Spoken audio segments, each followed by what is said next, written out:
आखिर ऐसा क्या हुआ? छत्तीसगढ़ में कांग्रेस जीतते जीतते हार गई और बीजेपी उनके हाथ से सत्ता छीन के ले आई। 90 सीटों वाले छत्तीसगढ़ कांग्रेस कैसे हार गई? बीजेपी से मुख्यमंत्री कौन होगा, यह अभी साफ नहीं हो सका।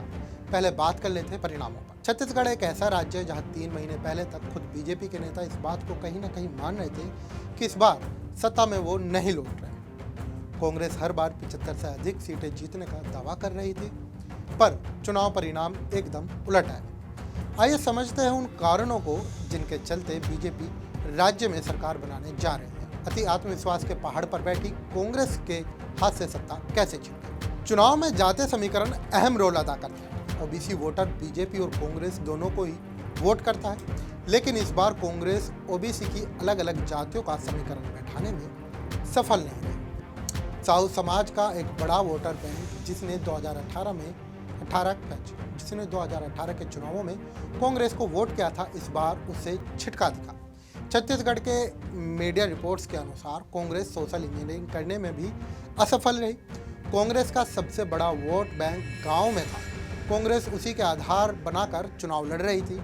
बीजेपी ने गांव और किसान के उस वोटर से बेहतर चुनावी प्रबंधन किया। कांग्रेस इन जातीय समीकरण को बैठाने में सफल रही। जो जातियां कांग्रेस को वोट करती रही, इस बार उससे दूर खड़ी दिखाई थी। कहीं ना कहीं बताया जा रहा है कि संगठन भी जमीन से दूर रहा। सत्ता में रही पार्टी जब चुनाव में उतरती है तो उसके साथ सरकार और संगठन दोनों ही होते हैं। छत्तीसगढ़ के चुनावों में लोगों की कुछ नाराजगी सरकार के साथ थी, लेकिन बड़ा नुकसान संगठन के सक्रिय ना होने की वजह से हुआ। संगठन इस बात की खुशफहमी में था कि वह सरकार में आने ही जा रहे हैं।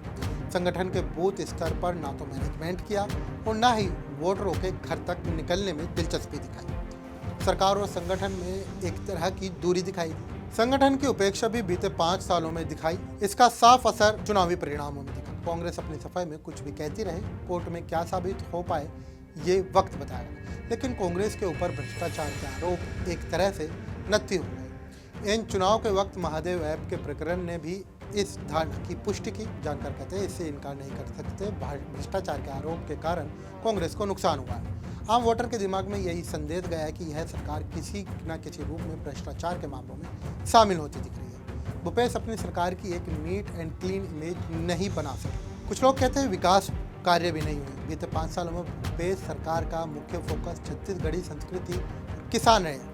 कांग्रेस शहरी क्षेत्रों में विकास कार्यों से दूर रही। कुछ जानकारों का मानना है निर्माण स्तर पर कांग्रेस सरकार ने ऐसा कुछ भी नहीं किया जिसे बताया या दिखाया जा सके। सरकार लगातार छत्तीसगढ़ वाद पर केंद्रित रही। कई सारे सरकारी कार्यक्रमों में छत्तीसगढ़ के त्योहारों को धूमधाम से मनाया गया, लेकिन कांग्रेस का फोकस कभी भी विकास कार्य में नहीं दिखा। राजधानी रायपुर सहित प्रदेश के बाकी शहरों में जो योजनाएं बीजेपी पिछली सरकारों में लेकर आई थी, कांग्रेस उन्हें आगे नहीं बढ़ा सकी। आपस में मुनमुटाव।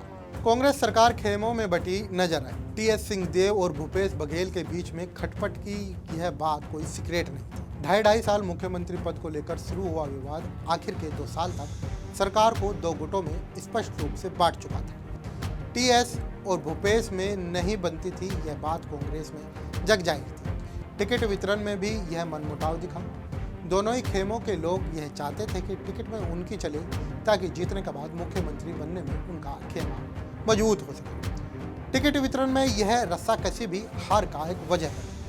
जानकारों की माने तो ये सब चीजें हार का एक मुख्य कारण बनती नजर। देश और दुनिया की बड़ी तमाम खबरों के लिए देखते रहे पंजाब केसरी।